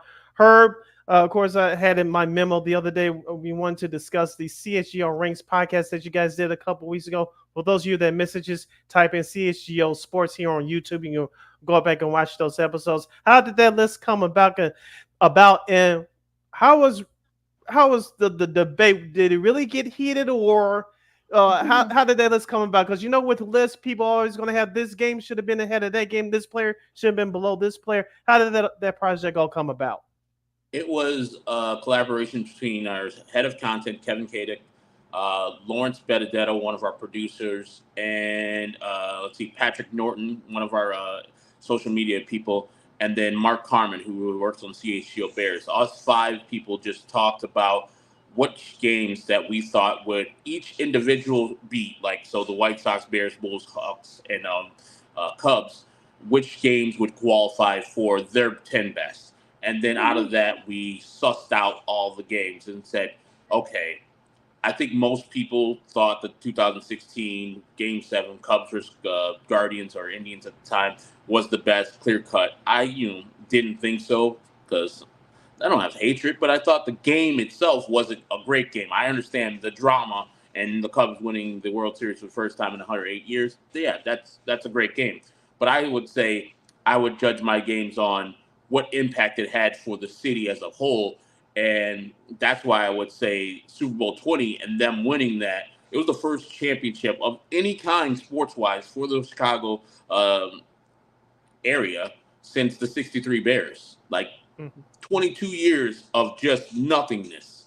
And then the best and the most beloved team in the city wins a game and dominates that game. I love that game. It was the first Bears game I ever watched, ever in my life. I was a 7-year-old kid, and it was great. And to this day, those people still eat off of that one game and the Super Bowl shuffle. So that's why I ranked it ahead of the Cubs game, but I understand why people say that was number one. But I just tried to get some White Sox things in there. I put the Tim Anderson walk-off in there because, as you were talking about, that game was iconic. It was on national TV. It was the announcement to the rest of the world. The White Sox are here to stay, which they weren't, but it was just a very exciting game, back and forth with the White Sox leading that game. In the 9th inning, Yankees scored 4 runs in the 9th, and then the White Sox do the walk-off with Tim Anderson, and his reaction, the fireworks, everything about that night was just great. And so I wanted that to get in there higher. But, there wasn't a lot of arguments about things. I think the only one that, as a White Sox fan, that White Sox fans are going to be mad at me about, I actually argued that Kerry Wood's 20 strikeout game was better than Mark Burley's perfect game because Kerry Wood dominated that game. Mark Burley, while it's a perfect game, got hit pretty decently, got hit hard. I mean, the Gabe Kapler one would have been a home run without Dwayne Wise there. There was nobody doing that on that Astros team, and that Astros team was one of the best, if not the best, offensive teams that year when Kerry Wood just made them look feeble. So, yeah, there was a very few arguments, but I had to make sure that people know that a perfect game is historic, and there's only been 25, I think, in the history of the game. But to strike out 20 dudes like Kerry Wood did on that May 2000, was it the 1998 game? There's nothing like it. Well, and the anniversary of that Burley Perfect game, I think, just passed a couple of days ago, and I'm hoping that Burley still buys Dwayne Wise a steak dinner, or at least a certificate for a steak dinner every year about this time. Now, I've been seeing some not necessarily videos because they can't show them, but the Olympics, of course, are going on right now. Well, the opening ceremony is going on right now as we speak over in Paris. Hopefully it's not raining just yet. So, are you an Olympic guy? And if so, what are your favorite sports to follow in the Olympics? I'm a huge Olympic guy, especially when I was a child. But my favorite is probably the track and field. It's just electric time, and especially the America is usually good at it. The last couple of years, Jamaica and Bahamas have been coming up on us, and especially when they do the 4x100, the 4x400, any of the relays, I think that we dominate as far as Americans. And I can't wait for see Sha'Carri Richardson do her thing, because she was robbed the last Olympics about smoking some weed. I mean, that was just trash. I can't believe they took an Olympics away from a person that's the thing that only comes around every 4 years. I know it happened the year after in 2021 because of pandemic, but still, she got robbed of her chance to do it. And I'm looking for her to be the star of the Olympics this time, where she's going to win a bunch of medals. Noah Lyles is going to win a bunch of medals. Simone Biles is, of course, on the gymnastics side. She's going to do well. And the NBA, I'm looking forward to see if the America is still top dog. There's a lot of great competition. Canada's still good. Slovenia's good. Serbia's good. I mean, Greece. They have a lot of teams and a lot of superstars on those teams that the Americans have to battle. So I'm looking forward to if the United States can maintain their dominance on basketball. And we already know the women's are going to do that because we're the best. Women's basketball here in the United States is the best. Women's soccer in the United States is the best. The men should take the cues from the women and learn what they're doing and maintain the focus on being the best in the world at all times. And I know basketball is becoming a global game, but U.S. women said, no, sir, that's all us. The women will start on Monday, and of course, the men will start on Sunday. Herb, before we let you go, we have a surprise for you. She was on here the last time that we had you on. She's the third wheel of our program here on Second City Sports from KXRB in Sioux Falls, South Dakota. Here's our girl, Miss Christine, the Queen Manika. How you doing, Christine? Herbie! Hey, Christine, how you doing? Hey, I am so proud of you for wearing that Padres hat to just stick it to those damn White Sox. Excuse the language, but jeez. And I have to have a secondary team, because if I was just White Sox all the time, man, be very depressing. Very. I already watch it every day. It's ridiculous. It's a struggle right now. And as I'm watching the replays this morning, I just rolled my eyes still. Like, it hurts. It really does hurt. Yeah, Dylan Cease, while I thought it was a good trade, yeah, seeing him, and if I wasn't a Padres fan, I would feel a little bit different about it. But seeing him pitch for another team and pitch as well as he's done, especially the last 3 starts, yeah, the White Sox couldn't have that. Couldn't have all that goodness on their team. And that's what's going to happen if they ever trade Crochet or Luis Robert. You're going to see them doing something historic, too, on somebody Absolutely. Oh, gosh, I couldn't agree more. Good to see you. How's South Dakota? Oh, my gosh, it's very warm right now. It's very humid. I was just outside for the last 3 hours, out and about, but we're doing good. Chris is doing very well in the golfing circuit right now, and got a lot of traction going there. So we're good. What about you? You've been traveling. Yeah, I mean, we're on the final stretch of Courtney doing the bars exam. I think it's on Tuesday and Wednesday next week. And then we're going to be going to Vegas later on in October. Can't wait to that. That's our first trip we're going to have in a long time. And then next year, we're going to do a lot of baseball trips. So maybe not just White Sox. Usually we plan around the White Sox, but since they're going to be bad next year again, I'm just going to, because I got to do 10 more ballparks, and both of the Florida ones I got to do next year. So I'm not looking forward to that. But, I love baseball and I love traveling. So it all works out in the end. Absolutely, and congrats to Courtney. That's a big deal, and a way to go for the celebration in Vegas. Well deserved there. And is Sean still working with you? Yes. Tell him I said hi. You guys are both the pride of St. Xavier University. Oh my gosh, yes, proud alum right here. You, Sean, and Colleen. That's it. Tell her that you said hi. I definitely will. Tell her. Oh God, that's crazy. And definitely say hi to your sister, Katie, ILLINI, new doctor. Yes, I, you got it. I literally could not be prouder of her. If you got any pets, Courtney's got pets, send them to Naperville. Take them to Springbrook. She will take care of you. Definitely. We're moving out in that area eventually. So, yeah, we got Ziggy. There you go. Perfect. I'll tell Katie that you're coming over. Definitely. All right, Herb, thank you for joining us today. Great job as always. Hopefully I can catch you at a White Sox game before the season's out. I know if I had hair, I'll be pulling it out right now. But where can people catch your work, you and Sean Emerson and Vinny Duper?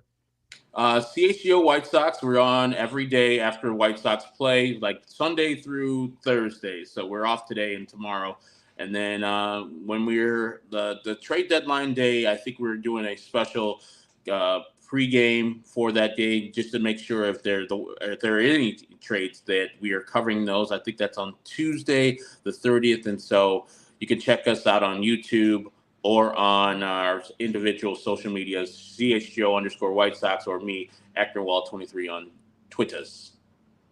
All right, Herb. It was so much fun as always. I love that what we got. That was intentional because we wanted to surprise Christine and you as well. So thank you for so much again. And soon. And go Illini. Definitely. Thank you, Lakina. Thank you, Sid. Bye, Christine. Bye, Herb. Nice talking to you. Let's continue success. Thanks. Bye. Bye. All right. Oh, I love how that worked out, Sid. It worked out. Oh, that was fun. I'm just sorry I'm a little bit late. No, you're good. You're just in time. that was intentional. That was intentional. So it actually all worked out just fine. So we're gonna take a little bit of a breather here, stretch a little bit. Of course, we're gonna be back on our girl Christine. Her thoughts on we already heard her thoughts on the White Sox, but her favorite Olympic sport and also some sports media news and so much more. We got so much to catch up on with Miss Christine here. Lakina McGee, City Brown, Christine Manika for KXRB, Second City Sports on Sports on Chicago. Rapid fire coming up right after this. This year, my mom got me the perfect bag for back to school. These colorful binders help me stay organized. These headphones are just what I need for studying. These new sneakers are just what I needed for the new year. This jacket is a real must-have. My parents got me the skateboard I wanted. It's pretty cool. These scissors really come in handy in art class. These colored pencils, too. These new socks, they can be a real lifesaver.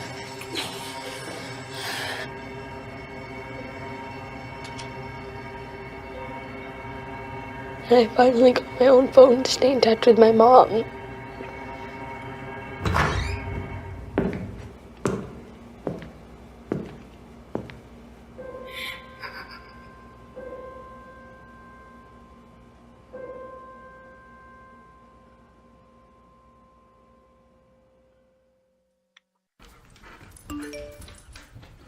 Trisha's having a sleepover tonight. Can I go? I wonder about Lucy's friends. What should I say? I know you're only 10, but one of these days a friend will offer you a drink. And alcohol at your age can lead to so many things. None of them good. So can I go to the sleepover? Lucy, I want you to promise me I something. finished my homework. Bigger promise. If there's any drinking, I want you to say, "No thanks, not my thing." Mom. I promise you. Your real friends won't care. Deal? Sure. Really? I promise, Mom. They really do hear you. Did you pack your toothbrush? For tips on how to start the talk, visit underagedrinking.samhsa.gov. A public service message from the Substance Abuse and Mental Health Services Administration.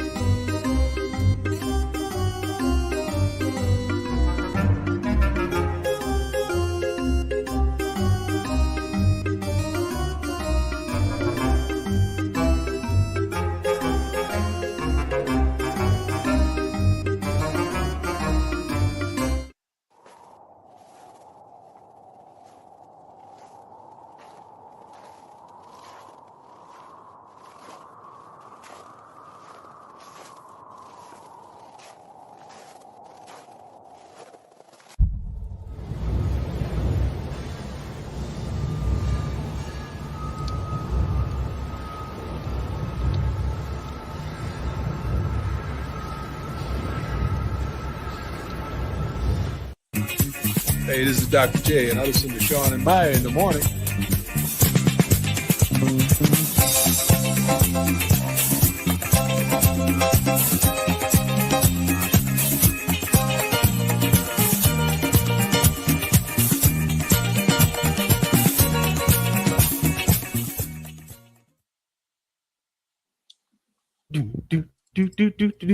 Welcome back to Second City Sports on Sports Zone Chicago. Hashtag Friday Fun. This is our last break of the show for today. I am Sid the Kid, which is me. There's Lakina McGee, which is she. And this is Christine, the Queen Manika, riding shotgun with us as we close out the week of broadcast here on Sports Zone Chicago.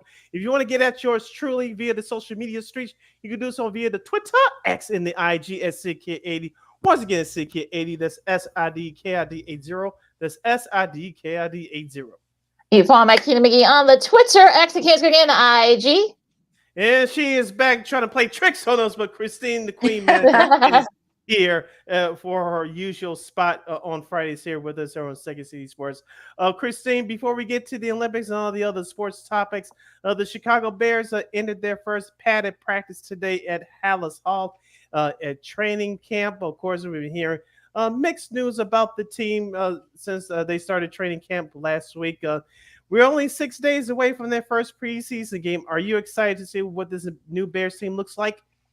You know, I'm very curious to see what work they have been doing. I know that there was a drill yesterday that I heard Caleb Williams was struggling a little bit, but he excelled on any other task that was given to him. And there's probably a lot more pressure on this training camp just because it is being followed by Hard Knocks. So you know that there could be a little bit extra stress just from that alone. Mm-hmm. And you also have to remember that not everybody is there on the team, and by everyone I mean Jonathan Owens. He's currently in Paris right now, supporting, of course, Simone Biles, which they were more than happy to let him go and do that. So keep in mind, it's not the full picture of what the team looks like yet, but we'll see what happens. I feel like we got to see how it all plays out firsthand.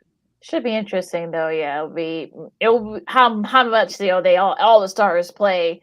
Do they play a little bit more? Do they play a little bit less? Of course, since the other Bears have 4, they are going to play a little bit more. Real quick though, before we get into the Olympics and all that stuff, there was Xander Schauffele, of course, winning the Open Championship, his second major this year.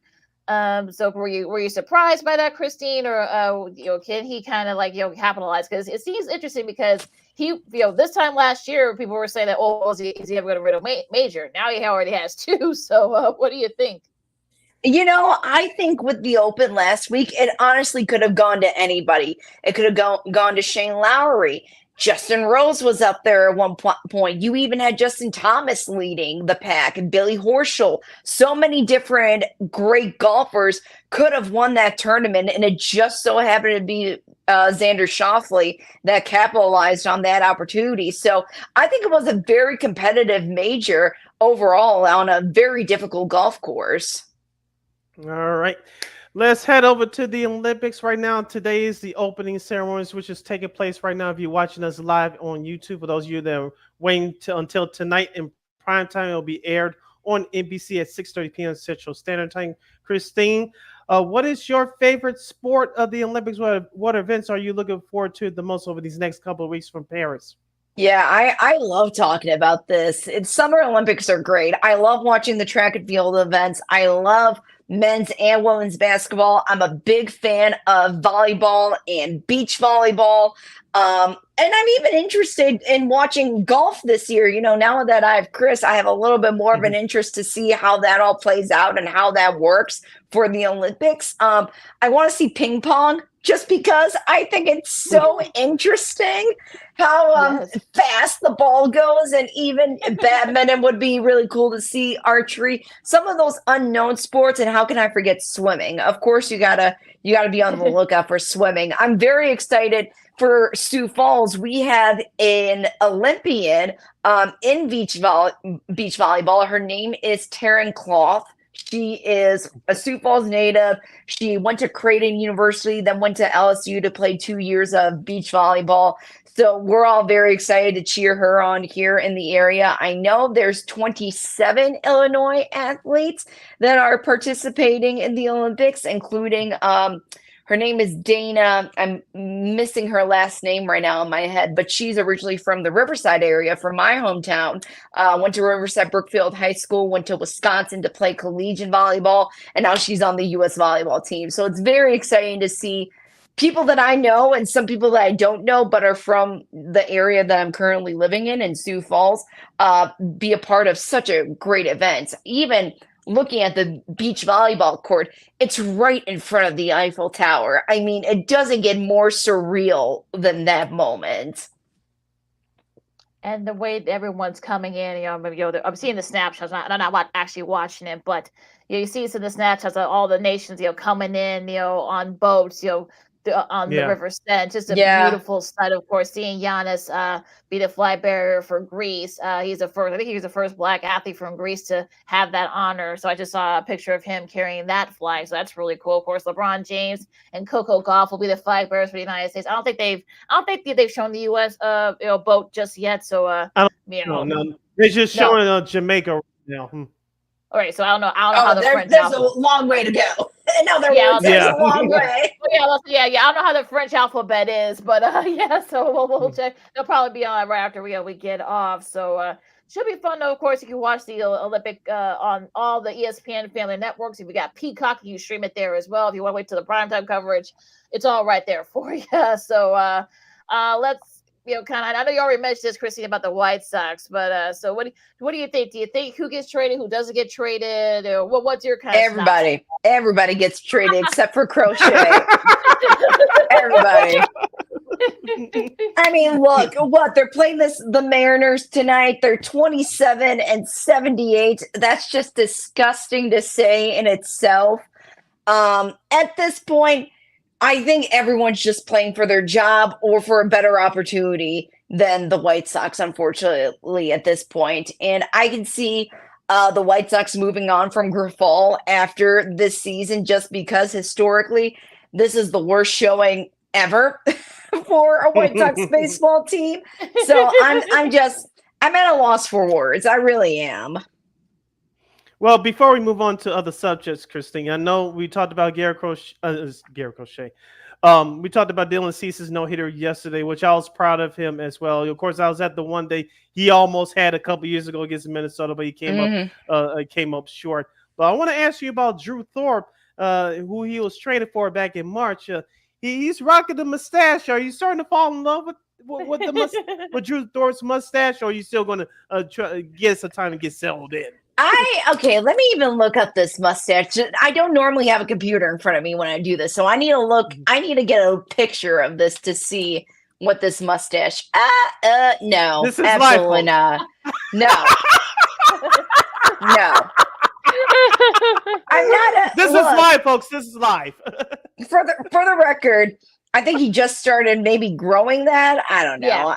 Yeah, he did, and I've just never been a mustache fan. So this is my biased opinion, but just it doesn't look right. Doesn't look right. His pitching is doing pretty well, but that's not working for him. Whatever's on his face. So it's Dylan Cease and nobody else, right? Again, I'm not a mustache person, but you got to put Tom Selleck, not a baseball player, but come on, you got to put Tom Selleck up in there, and then maybe Dylan Cease. I don't know. I'm the wrong person to ask this question. Well, look, I'm like that. I'm the same way when it comes to mustaches. Most men no, but maybe like I said, Selleck. I'm sure he'll be happy you put Tom Selleck and his name, in the same sentence. He'll probably get a kick out of that, but. Very funny, but MLB Network's keep up with the baseball theme. They said they have launched a direct-to-consumer offering. I think it's gonna be about $6, I think. So yeah, more and more we're seeing more and more networks doing this route, since some people don't have MLB Network. So what do you guys think about this idea that they are kind of following the footsteps of some of the other stations that are doing this? It's bound to happen eventually, so you might as well start now while you can to ease people into it. Let's see if that new Chicago sports network, which will be debuting in a couple months, will they have that same direct-to-consumer service for to watch the Bulls, Blackhawks, and White Sox. I know that I already have MLB Network part of my Xfinity/Comcast package. Oh, they leave that alone. But for others, like you said, looking that don't have it, this is great for them. Very, very cool. And now, of course, now going stick with this the sports media news theme. TNT. Well, Warner Bros. Discovery has, of course, officially sued the NBA. They matched the deal. NBA said no thanks, and now they're as they say, there are lawyers now. It's like we're going to be going to court. So, what do you guys think? Do you think that maybe it will be settled? Will it be some type of going to the middle here? What do you think, Sid? I'll start with you. I think that as we talked about for the last few months, the head of Warner Brothers Discovery thought that he could lose the NBA and then not get caught with his pants down, no pun intended. Well, it's kind of coming by him in the backside right now. So I know that they try to put up a good face. Well, we matched the offer according to the contract. We're supposed to keep our side of the package for the NBA. It looks like I don't know if you guys read the statement that Charles Barkley had a couple of hours ago, but it looked like the TNT, the NBA was heading for this divorce anyway, because remember, the NBA were the last of the four major sports leagues here in North America that didn't have a streaming service via Amazon Prime and Netflix and all that. Now the TNT package will go to Amazon Prime, and so the NBA had to get into the streaming game. This is the way for them to do it. It looks like Warner Bros. Discovery is going to lose out and then it's going to leave a lasting ugly legacy on their hands. And they did it to themselves, not the NBA nor anybody else. Christine? It just seems like an ugly ending to a long-standing relationship. I read Charles Barkley's statement. Regardless of what's going to happen, he's clearly done. He's clearly done with broadcasting, and his main goal now is to try to get inside the NBA to stay on TNT and just to get the NBA to stay with TNT in general.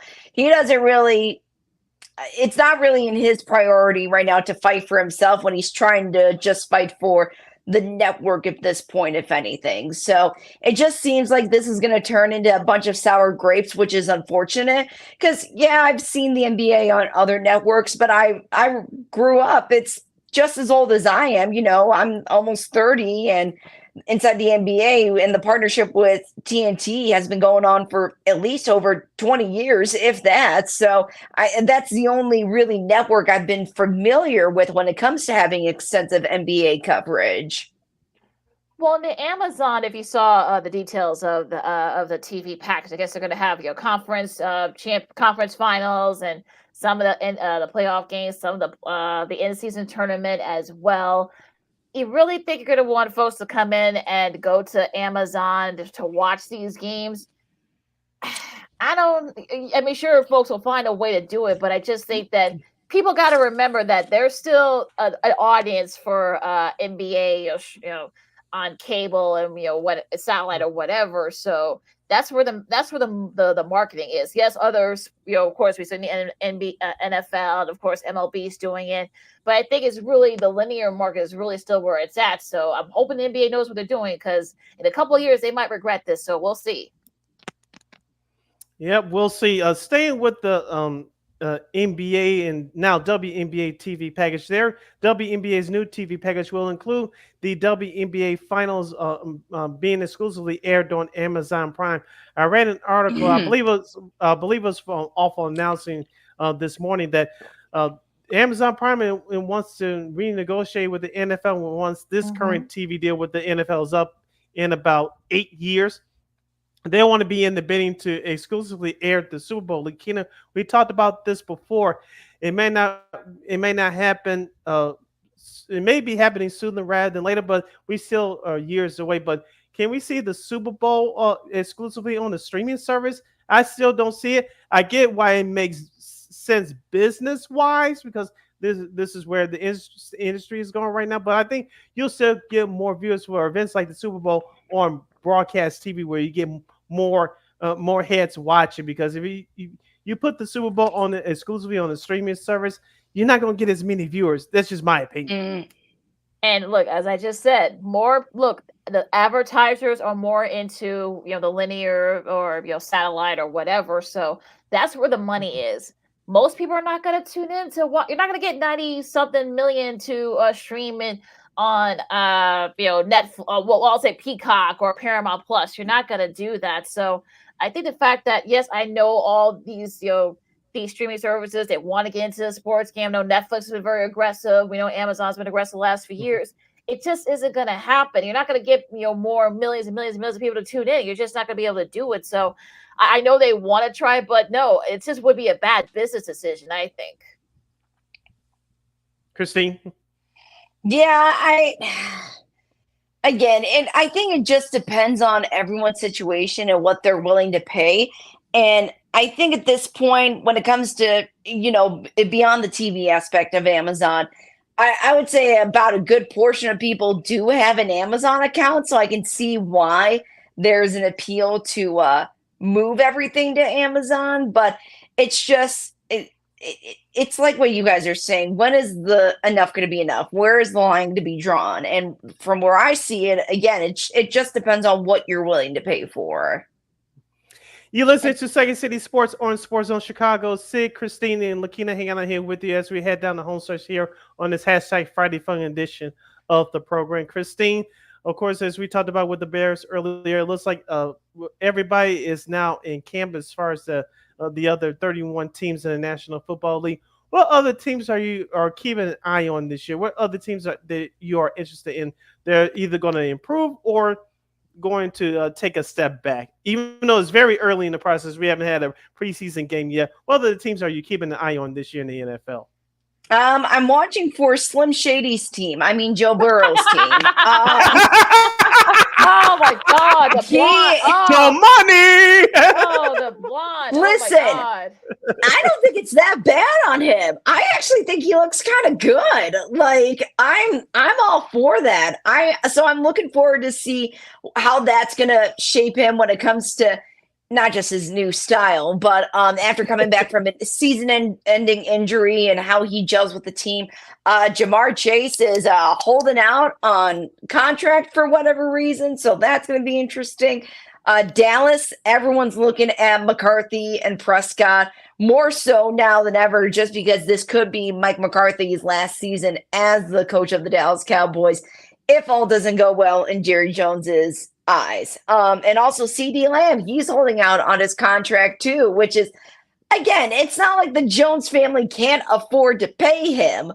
I just think there's a little battle, let's say, going on within behind closed doors. I'm also excited to see how Detroit's going to do. They just unfortunately lost their kicker for the season due to a torn hamstring, which is awful. But I think I was mentioning this earlier. If in terms of players, it's easier, I should say, to find a replacement kicker than it is to find someone on a wide receiver or a quarterback itself. You know what I mean? So I think that would be a little bit more of an easier position to fill. And then the 49ers, it's Brock Purdy's last rookie year contract. I don't think he has anything else to prove. I think he deserves the money already just from the past couple of years of his performances. And I hope, between McCaffrey, between Kittle, that the three of them are gonna create something pretty good there. I know Ayuk is even holding out on his contract. So there's just a lot of questionable things going on within other teams, especially when it comes to contracts. Well, also too, apparently Trent Williams is also holding out as well. The All-Pro left tackle for the 49ers. So lots of things for Mr. Lynch to figure out. So, but I'm sure that they'll get it. Because you get fined every practice that you miss. So you wonder, will some of these players, like I said, with CeeDee Lamb and Jamar Chase, you wonder, okay, will cooler heads eventually prevail? So we'll see what happens there. Now, sticking with the NFL, CBS has announced their game broadcast teams. Really, nothing real changes. Jim Nantz and Tony Romo, which, of course, Tracy Wolfson will be your number one. Iron Eagle, Charles Davis, Evan Washburn, your number two. Kevin Harlan, Trick Green, Melanie Collins are your number 3 team. The number 4 team is really the only thing that's really changed. Andrew Catalano, of course, T. Barber, and AJ Ross, but now you got Jason McCourty, who used to be he was used to be on Good Morning Football, or was that Devin? They're identical twins. What can I say? But now he's going to be doing a full stay with them. Of course, a buddy Spiro Diaz, Adam Archuleta, and Aditi Kamawala. I've been trying to say her name for years. I still can't do it. They're going to be number 5. Of course, Tom McCarthy, Jay Feely, and Ross Tucker, they'll be doing a little bit more games this year. Chris Lewis and Beth Mullins, of course, they'll be doing select games whenever there's a doubleheader for CBS. Amanda Balionas, Amanda Guerrero, who does a great job at MLB Network, and Timothy Blackman will also be doing rotating as well on the sidelines. So what do you guys think? CBS has a really good, solid depth of NFL game announcers. So, what do you guys think? Nothing too surprising. All right. Big fan of Kevin Harlan. He's back again. Of course, our guy Spiro Diaz, friend of the show, he's going to get a full schedule once again. So, and I know there was talk about Tony Romo trying to up the executives want him to up his performance. I think he'll do that this year. So, like Christine said, not too much change, and we'll see how it is with their broadcast this year. Should be funny. Listen to Second City Sports on Chicago. Lakina McGee, Sydney Brown with you, and Miss Christine Mack from KXRB finishing up here. So, anything else said before we disperse? Oh yes, special announcement for those of you in the Chicagoland area. Tomorrow afternoon, before the White Sox take on the Seattle Mariners, 3:00 Central Standard Time, Lot B at Sox Park. The July edition of the Chicago Sports Bums tailgate. As usual, lots of bourbon.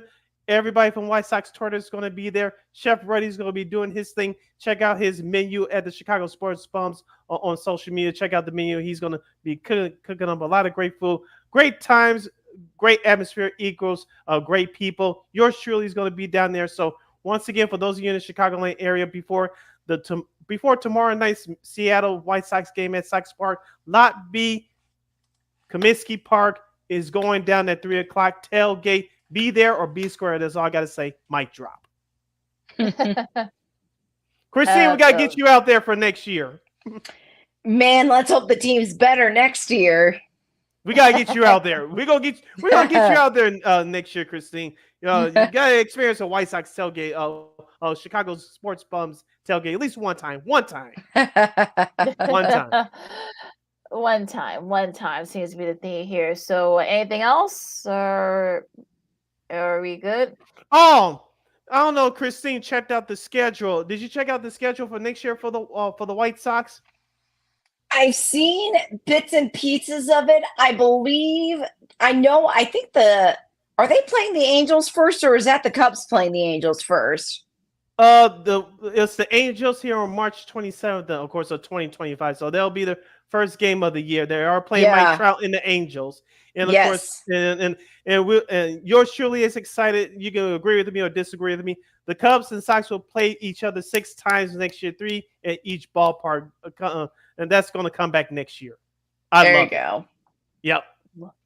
Thank goodness. Thank goodness. With that said, you can follow my Kenny McGee on the Twitter, X, and Kiosk again, the IG.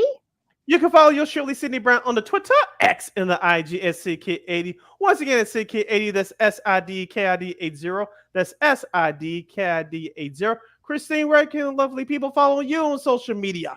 They can follow me on Twitter at CManika_KXRB. Where's that bird? Oh, yes, absolutely. Oh, you still have it? Of course. Yeah. All right. Of course. She haven't let it out of his cage. She's keeping that bird. Okay, you guys. Absolutely. Of course, you get Second City Sports every Monday and Friday from noon to 2 p.m. Central Standard Time.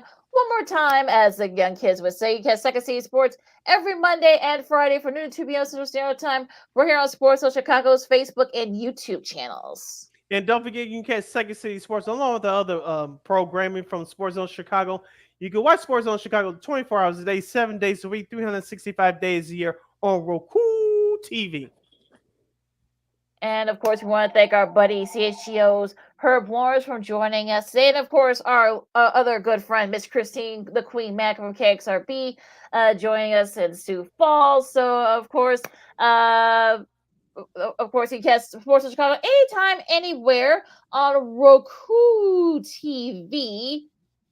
Roku. So of course, once you're watching morning baseball, you can just type in Sports of Chicago. You can catch our show, Sean and Maya, the Smoke Fuzz, What's Up Cuz, and a whole lot more. You can get Sports of Chicago anytime, anywhere on Roku TV. And we will provide. All right, so of course, enjoy all the great Olympic action that's coming up this weekend. It's going to be in full swing. So make sure, like I said, you're watching on all the NBC networks. And of course, if you've got Peacock, you can watch it there as well as it goes. Of course, if you want to wait till prime time, you can do it on NBC prime time as well. And of course, MLB and so much more. So yeah, so basically, other than baseball and the Olympics, that's really the only thing that's going on right now. Sporting wise. So for Sid and Christine, I'm Lakina. Have a stay cool, everybody. Enjoy the sports and the Olympics, and this is Second City Sports and Sports Chicago. And stay safe out there. We'll see you guys on Monday. USA, USA, USA. Holla! Nicely done.